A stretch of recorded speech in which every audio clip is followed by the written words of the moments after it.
দর্শক, আমরা এখন দাঁড়িয়ে রয়েছি রাজবাড়ী সদর উপজেলার বাগমারায় কেএমবি ইটভাটা, যেটি আপনারা দেখতে পাচ্ছেন। এখানে বৃক্ষ দিয়ে আপনার গাছ দিয়ে এখানে ইট পোড়ানো হচ্ছে। এটি রাজবাড়ীর কুদ্দুজ্জামান সাবেক বিচারপতির ভাই, যা এই ভাটা চালাচ্ছেন।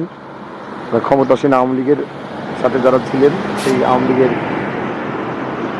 নেতারাই এখন আবার এসব ভাটা অবৈধভাবে চালাচ্ছেন, আমরা দেখতে পাচ্ছেন ভিডিওতে।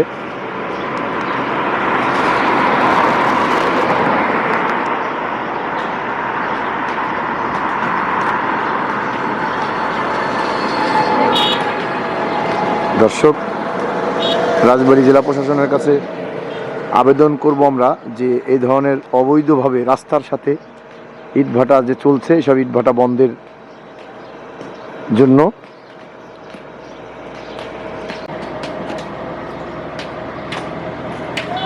দর্শক, এইভাবেই অবৈধভাবে গাছ দিয়ে বৃক্ষ গাছ নিধন করে পরিবেশের ভারসাম্য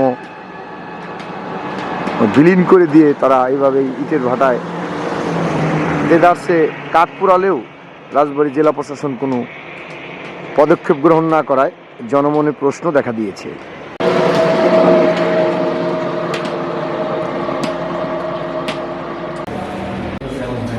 আমি মোহাম্মদ হারুনুর রশিদ, সহকারী পরিচালক পরিবেশ দপ্তর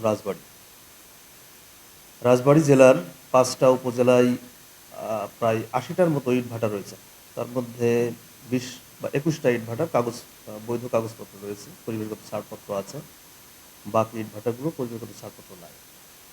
তো এর মধ্যে এবছর প্রায় 20টার মতো ইটভাটা কার্যক্রম বন্ধ রয়েছে, এবং বাকি যে অবৈধ ইটভাটাগুলো চলতেছে, আমরা সেগুলোকে কার্যক্রম বন্ধের জন্য নোটিশ প্রদান করেছি। পরবর্তী ব্যবস্থা হিসেবে আমরা এই অবৈধ ইটভাটাগুলো বন্ধের ব্যবস্থা নেব এবং এনফোর্সমেন্ট কার্যক্রম গ্রহণ করব।